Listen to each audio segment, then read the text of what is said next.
नमस्कार, मी रेश्मा साळुंखे. रोखोक या विशेष चर्चात्मक कार्यक्रमात आपल्या सगळ्यांचं स्वागत.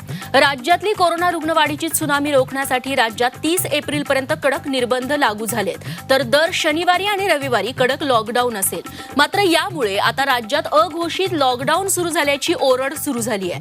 त्यात एकीकडे सरकारनं सर्वसामान्य व्यावसायिक आणि कामगारांना त्रास होणार नाही, त्यांचा रोजगार बुडणार नाही याची काळजी घेतल्याचं सांगितलं असलं तर या निर्बंधाची सर्वाधिक झळ याच व्यापारी, छोटे दुकानदार, हॉटेल चालक आणि सलून चालकांना बसतीये.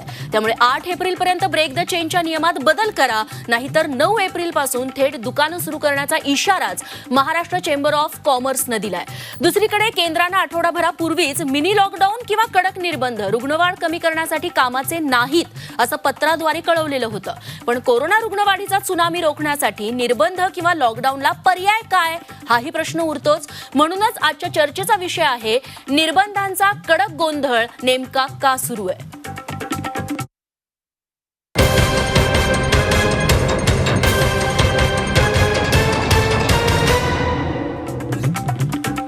याच विषयावरती सविस्तर चर्चा करण्यासाठी आपल्यासोबत जोडले गेलेत महाराष्ट्र चेंबर ऑफ कॉमर्सचे अध्यक्ष संतोष मंडलेचा, सोबतच काँग्रेसचे प्रवक्ते अतुल लोंढे हे सरकारची बाजू मांडतील आणि थोड्याच वेळात भाजपचे आमदार ॲडव्होकेट राहुल नार्वेकर देखील आपल्यासोबत असतील.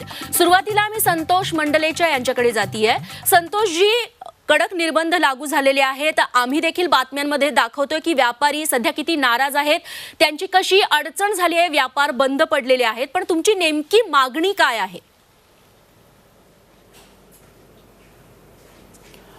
आमची नेमकी मागणी याच्यामध्ये हीच आहे की याला जे नाव दिलंय ब्रेक द चेन, परंतु ते ब्रेक द चेन नसून लॉकडाऊन आहे.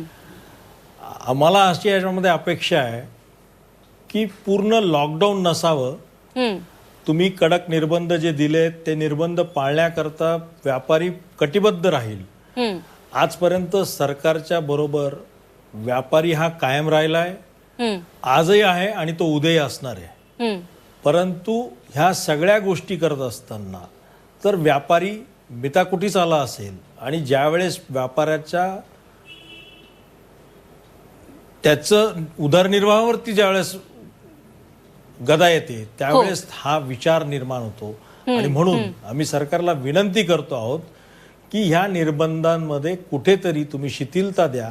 आम्ही असं म्हणत नाही की संपूर्णतः शिथिलता द्या, परंतु मध्य मार्ग काढा जेणेकरून हा व्यावहारिक व्यवसाय होऊ शकेल. याच्यासाठी प्रयत्न करणं गरजेचं असणार आहे. निश्चित हाच मुद्दा घेऊन मी अतुल लोंढे यांच्याकडे जातीये. लोंढेजी, सध्या राज्यभरात मग कोल्हापूर, सातारापासून अगदी मुंबई, नवी मुंबई, पुणे, ठाणे सगळीकडेच व्यापारी वर्ग, छोटे छोटे दुकानदार, हॉटेल व्यावसायिक रस्त्यावरती उतरलेले आहेत. ते आंदोलनं करतात. त्यांचं म्हणणं असं आहे की तुम्ही छोट्या व्यापाऱ्यांना आणि दुकानदारांना दिलासा देण्यासाठी म्हणून कडक निर्बंध लावले, लॉकडाऊन लावला नाही. मात्र सध्या परिस्थिती लॉकडाऊन सदृश्यच आहे. आम्ही जगायचं कसं जर उत्पन्नाचं साधनच महिनाभर पूर्ण बंद असेल? सगळ्या लोकांशी चर्चा करून ब्रेक द चेन म्हणजे ही जर आपण शृंखला तोडली नाही इन्फेक्शनची, हा जो म्युटंट आहे आता तर सेंट्रल डिसीज लॅबोरेटरी जी आहे किंवा डॉक्टर हर्षवर्धन किंवा केंद्र सरकार आपल्याला सांगायला तयार नाही ह्या एक्झॅक्टली कुठला म्युटंट आहे. कारण याचं कारण असं की ते जर कळलं तर आपल्याला ट्रीटमेंट योग्य दिशेने नेता येईल. पण केंद्र सरकारचं असहकार्य या बाबतीमध्ये पण आहे. त्यांचं सरकार नसल्यामुळे महाराष्ट्र जनतेच्या जीवावर कसे उठले आहे याचं हे ग्लेअरिंग एक्झाम्पल आहे. आणि मीटिंगमध्ये स्वतः टोपे साहेब बोलले. आता प्रश्न याच्यामध्ये असा आहे की जीव आणि व्यापार दोन्ही मधला मध्यम मार्ग काढण्याचा प्रयत्न केला. सन्माननीय मुख्यमंत्र्यांनी स्वतः जनतेशी समोर येऊन हात जोडून विनंती केली अनेक वेळा की आपण हे निर्बंध पाळा. कारण की 25% याचा दर गेलेला आहे इन्फेक्शनचा, स्पीड जी आहे. आणि असंच राहिलं तर जसं सुरतमध्ये आपण अश्विनी कुमार स्मशान घाट आहे तिथे ना लाशांचे असे लाईन लागलेली आहे, ढेर लागलेले असे ढेर. आणि मग तिथे टाईल्सच्या दुकानामध्ये, मोरबी नावाचं एक गाव आहे तिथे, मोरबीमध्ये टाईल्सच्या दुकानामध्ये त्यांना कोविड सेंटर काढावं लागलेलं आहे. तर आपण महाराष्ट्रामध्ये निदान सगळ्यांना विश्वासात घेऊन जास्तीत जास्त टेस्ट, आज महाराष्ट्र सर्वात जास्त टेस्ट करणारं 2 लाखाच्या वरती टेस्ट करणारं राज्य आहे. 3 लाखांच्या जवळपास आपण व्हॅक्सिनेशन करतो आहे. आणि आता आपली मागणी अशी आहे की 25 नाही 18 वर्षाच्या वयाच्या वरच्या सगळ्यांना लस द्यायचं कारण असं आहे की नवीन व्हायरसचा म्युटंट जो आहे त्याच्यामध्ये 42% लोक जे इन्फेक्टेड आहेत आणि मृत्यूदर हा 21 वर्ष ते 40 वर्ष वयापर्यंतचा आहे.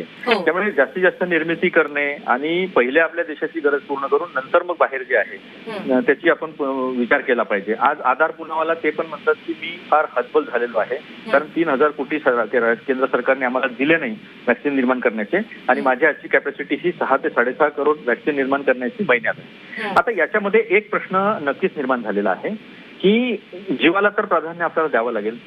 व्यापाऱ्यांच्या ज्या अडचणी आहेत त्या 100% समोर येतात आहे, चर्चा केल्यानंतर येतात आहे. ह्या अडचणी ज्या निर्माण झालेल्या आहेत त्या दूर करण्याचा नक्कीच मुख्यमंत्री साहेब आहेत, संपूर्ण मंत्रिमंडळ जे आहे त्याच्या बाबतीत संवेदनशील आहे. ते कसं दूर करता येईल, त्या तोडगा कसा करता येईल याचा सुद्धा विचार जो आहे तो सुरू आहे. पण जी काही माहिती येते आहे, मी आता आतमधली माहिती सांगतो तुम्हाला. हा जो डबल म्युटंट व्हेरियंट आहे, हा डबल म्युटंट व्हेरियंटची मागच्या व्हायरसपेक्षा इन्फेक्शन करण्याची स्पीड जी आहे ती 60% जास्त आहे आणि हा डेंजरस जो आहे हा 67% डेंजरस आहे. रेश्मा, मी तुम्हाला सांगतो, डोळ्यात पाणी येतं आपल्या. आता आजूबाजूचे लोक चालले आहेत आणि ह्या व्हायरसचं कसं झालेलं आहे या माध्यमातून ही माहिती जनतेला मिळवून सांगतो आहे की लोकांना पहिले वाटतं की मला आहे, हातपाय दुखतात, डोकं दुखतं, ताप येतो थोडाफार, लोक पॅरासिटामॉल घेतात आणि टेस्ट करायला टाळतात. 7-8 दिवस 3-4 दिवस जर अंगावर काढलं तर हा डायरेक्ट लंग्सवर अटॅक करतो आणि ऍडमिट केल्यानंतर 24 तासाच्या आतमध्ये पेशंट दगावलेला पाहायला मिळतो आहे. आज अशी परिस्थिती सगळीकडे आहे. म्हणजे मला काही गुजरातवर बोट दाखवून मला काही बोलायचं नाही, या व्हायरसला काही माहित नाही हे गुजरात आहे की महाराष्ट्र आहे की काय आहे.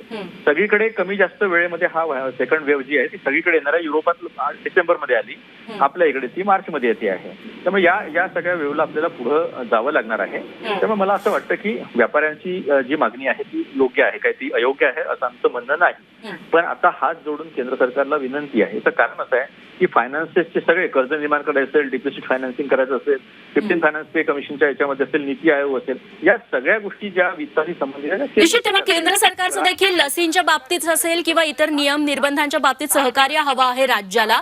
राहुल नार्वेकर आपल्यासोबत जोडले जातील काही वेळामध्ये, आपण त्यांच्यापर्यंत हा सगळा मुद्दा पोहोचवूयात. मात्र संतोष मंडलेच्या यांच्याकडे मला पुन्हा एकदा जायचंय. संतोषजी, अतुल लोंढे यांनी जी परिस्थिती सांगितलेली आहे ती देखील आपल्याला मान्य करावीच लागेल, कारण का दररोज जर 40-50 हजार कोरोना रुग्ण वाढत असेल आणि आता तर मृत्यूदर देखील वाढायला लागलेला आहे. कालचा मृत्यूदर हा काळजात धडकी भरवणारा होता आणि दुसरीकडे सर्वसामान्यांचे प्रॉब्लेम्स, त्यांची आर्थिक अडचण चणचण ही देखील मान्य आहे. मात्र संतोषजी, या ठिकाणी व्यापाऱ्यांच्या नेमक्या अडचणी काय आहेत आणि यातून मार्ग कसा काढता येऊ शकेल? कारण का तुमचं म्हणणं आहे की निर्बंध मागे घ्या, शिथिल करा, पण मार्ग काय काढावा? ऑड इव्हन पद्धत किंवा काय, याबद्दलचे पर्याय तुमच्याकडे आहेत का? ते सरकारला सांगा.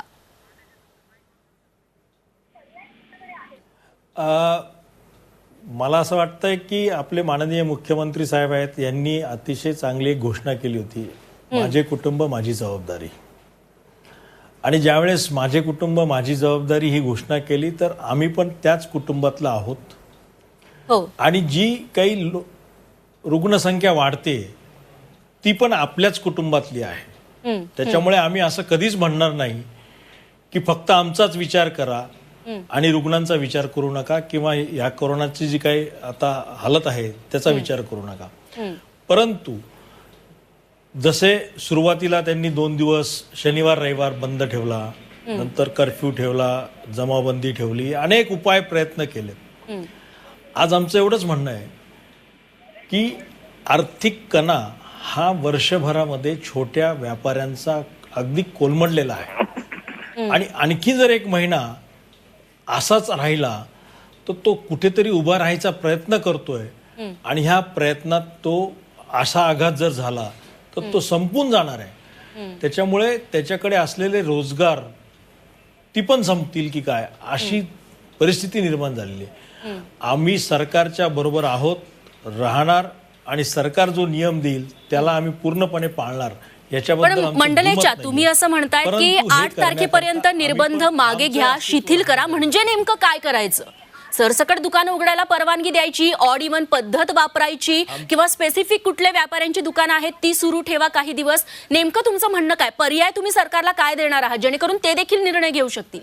आमचं एवढंच म्हणणं आहे याच्यामध्ये की सोमवारपासून शुक्रवारपर्यंत किंवा सोमवारपासून गुरुवारपर्यंत 4 दिवस चालू 3 दिवस बंद अशा पद्धतीने आपण काही करू शकतो का?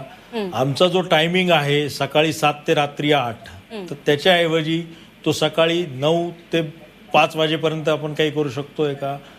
त्याही गोष्टीसाठी आम्ही चर्चा करायला तयार आहोत. आमची एवढीच इच्छा आहे की सरकारनं ज्यावेळेस हा निर्बंध लावला त्याच्या अगोदर थोडी कल्पना दिली असती तर आमच्या व्यापाऱ्यांची मानसिकता पूर्ण तयार झाली असते. जेव्हा जेव्हा सरकारनं निर्बंध दिले, व्यापारी त्यांच्याबरोबर प्रत्येक निर्बंधाला कडेकोटपणे कसं पालन करता येईल त्याच्यासाठी. आता जर ही जबाबदारी फक्त व्यापाऱ्यांची आहे का, हा पण मोठा प्रश्न आहे.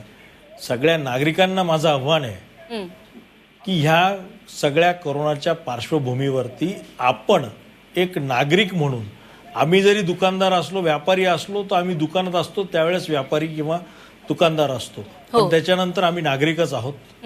त्याच्यामुळे ही आमची जेवढी जबाबदारी आहे तेवढीच जबाबदारी प्रत्येक नागरिकाची आहे. माननीय मुख्यमंत्री साहेब गेल्या अनेक दिवसांपासून त्याचं आव्हान करत होते की सगळ्यांनी ते पाळा, अन्यथा कडक निर्बंध आणावे लागतील.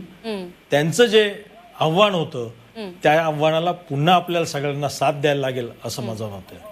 निश्चित हा मुद्दा घेऊन लोंढेजींकडे मला जायचंच आहे, त्यांना देखील काही बोलायचं आहे. राहुल नार्वेकर आपल्यासोबत जोडले जातील. मात्र कार्यक्रमात सध्या वेळ झाली आहे एका छोट्याशा ब्रेकची. याच मुद्द्यावरती आणि इतर अनेक विषय आणि मुद्दे घेऊन आपण चर्चा करणारच आहोत. लगेच परत येतोय, बघत रहा रोकठोक.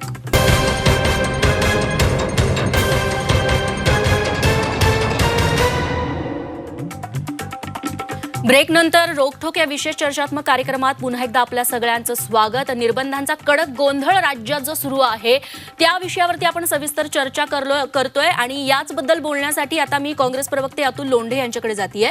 लोंढेजी, संतोष मंडलेचा यांनी महाराष्ट्र चेंबर ऑफ कॉमर्सची सगळी भूमिका मांडली. मला काही मुद्दे मांडायचे आहेत, कारण व्यापाऱ्यांचा इतका संताप आणि मुळातच जनतेचा इतका संताप किंवा गोंधळ का होतोय त्यामागची कारणं सांगून पुढचा प्रश्न तुम्हाला विचारते. झालंय हे की मागच्या वेळेस पण लॉकडाऊन झाला तेव्हा की आता पण लॉकडाऊन झाला तेव्हा प्रत्येक जिल्ह्यामध्ये स्थानिक पातळीवरती प्रशासनाला अधिकार दिलेले आहेत की तिथली परिस्थिती बघून तुम्ही निर्बंध लादा. पण होतंय असं की दरवेळेस नवीन निर्बंध येतात, दर आठवड्याला हे निर्बंध बदलतात आणि त्याच्यामुळे सर्वसामान्य नागरिकांसोबत दुकानदार, व्यापारी, हॉटेल व्यावसायिक पिचलेले आहेत.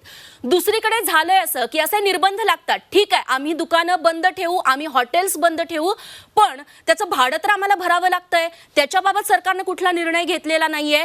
दुसरीकडे प्रत्येक जिल्ह्यामध्ये आता मास्क जरी लावायचा असला तो लावला नाही, तुम्ही दंड आकारण्यासाठी वेगवेगळे नियम बनवता आणि तसे वेगवेगळे दंड वसूल करता.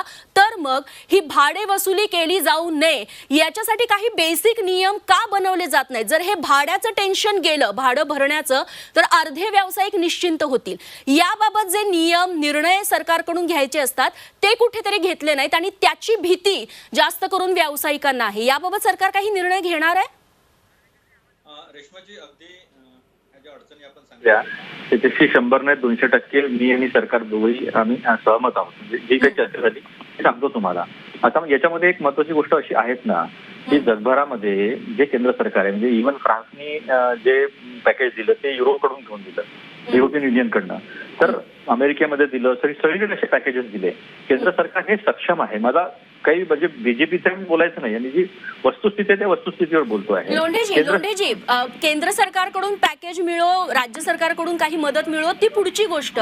मेन मुद्दा मी ह्याच्यासाठी सांगते कारण का माझ्या घरात व्यावसायिक आहेत, माझे नातेवाईक व्यावसायिक आहेत, माझे बाबा हॉटेल व्यावसायिक आहेत. त्यांचा प्रॉब्लेम हा आहे, मागच्या लॉकडाऊनमध्ये पण असं झालं, 4-5 महिने झालं हॉटेल बंद होतं. त्यात असं झालं की जेव्हा ही सुरू झाली प्रत्येकाचं स्वतःचं हॉटेल किंवा स्वतःचं दुकान नसतं, ते भाड्यावरती घेतलेलं असतं. जे भाडे वसूल करणारे आहेत ते बोलले अर्ध का होईना पण 5-6 महिन्यांचं भाडं द्या. तो आकडा जातो लाखात, उत्पन्न शून्य, भाडं लाखात भरायचंय, सेव्हिंग सगळी निघून जातात. मागच्या 5-6-7-8 महिन्यात हे सगळं व्यापाऱ्यांनी, दुकानदारांनी, हॉटेल व्यावसायिकांनी सहन केलं आणि आता पुढे, आता हे काय इथेच थांबणार नाहीये कारण का मागचा अनुभव व्यापाऱ्यांना आणि सर्वसामान्यांना माहिती आहे. त्यामुळे आता पुढचे किती दिवस आपलं दुकान बंद राहणार ह्याची चिंता आहे. त्यामुळे या अनुषंगाने काही नियम, निर्णय सरकार घेऊ शकत नाही की अशा पद्धतीनं भाडे वसुली केली जाऊ नये, भाडं घेतलं जाऊ नये. त्याबाबत सरकार निर्णय का घेत नाहीये? कारण का मेन गोन तिथे आहे. रेश्मा, थोडंसं माझं ऐकून घ्या तुम्ही. मला मदतच आपण अटकवलं. मला बोलायचं होतं, माझं पण रेंटेड प्रॉपर्टीवरच चालतं बऱ्यापैकी. अनेक लोकांचं चालतं. अनेक लोक व्याजावर जगतात. अनेक लोक किराया जो मिळतो त्याच्यावर जगत असतात. हा दुहेरी म्हणजे ज्याला द्यायचा आहे त्याचाही प्रॉब्लेम आहे, ज्याला घ्यायचा आहे त्याचाही प्रॉब्लेम आहे. हा प्रॉब्लेम एकेरी नाही आहे. ज्याच्याकडे भाड्याने दुकान चालवतो त्याचा एकट्याचा नाही आहे, जो भाड्याने देतो त्याचा पण त्याचा पण आहे. हा प्रॉब्लेम दुहेरी आहे. आणि जसं आता मंडलेकर साहेबांनी सांगितलं की शेवटले 3 दिवस तुम्ही करा, 4 दिवस करा, आपण हे केलं आहे. आणि तज्ज्ञांचं असं म्हणणं आहे की जर तुम्हाला ही चेन तोडायची असेल, कारण की शेवटी तुमची आरोग्य व्यवस्था जी आहे त्याला पण एक मर्यादा आहे. त्याच्या पुढे जाऊन आपण त्या गोष्टींना सहन करू शकणार नाही. मग रस्त्यावर आपल्याला लाशा बघायच्या आहेत का? काल गुजरातमध्ये अहमदाबाद हायकोर्टाने शेवटी सरकारला छापलं आणि सरकारला तिथे लॉकडाऊन. एकच मिनिट तुम्हाला मंडलेकरजी माझं संपू द्या. एकच मिनिट.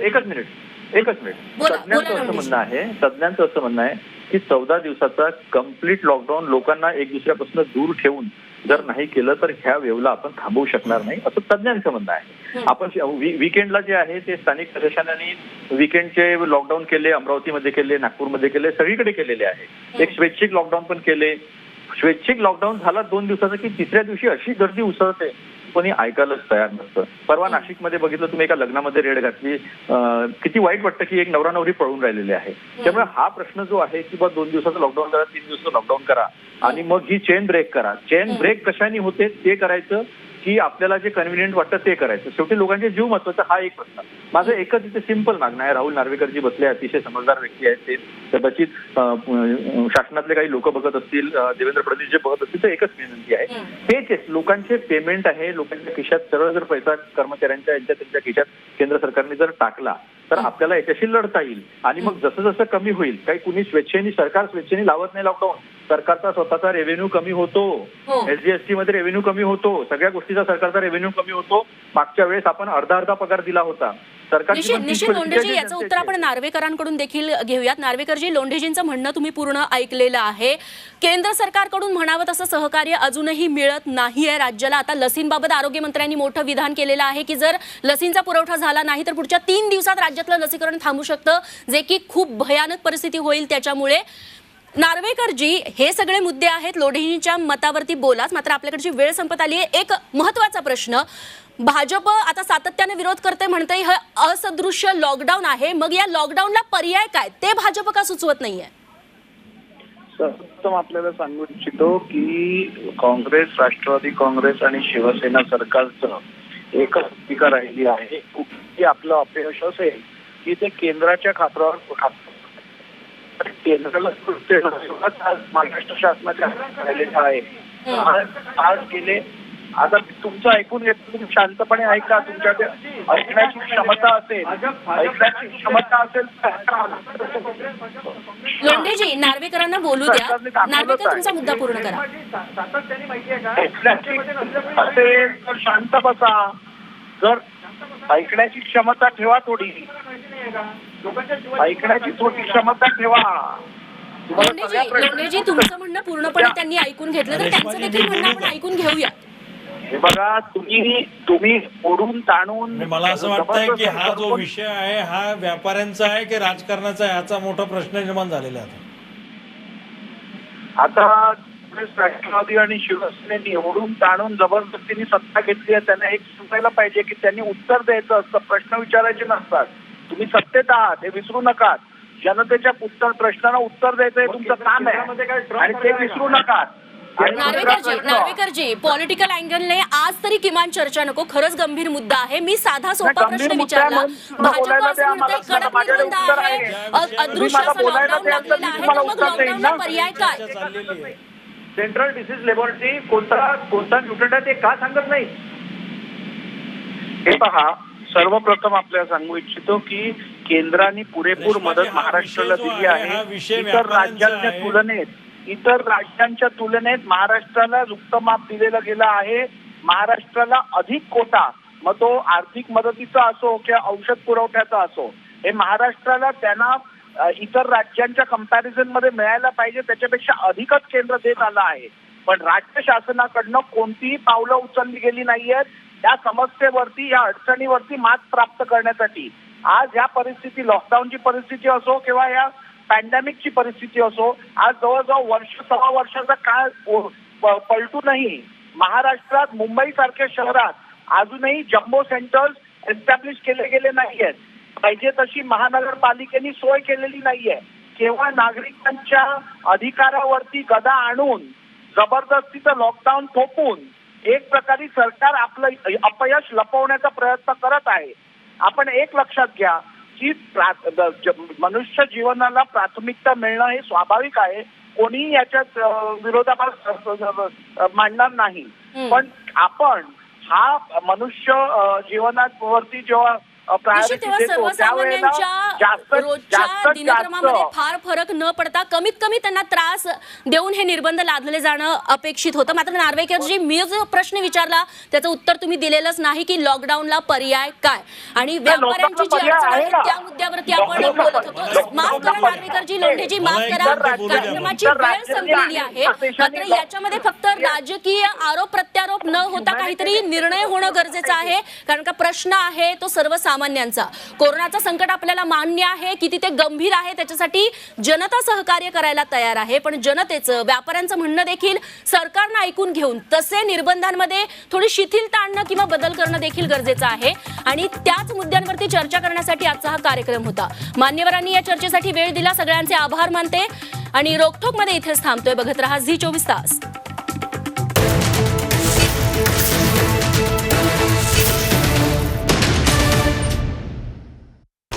लाल मातीतली कुस्ती म्हणजे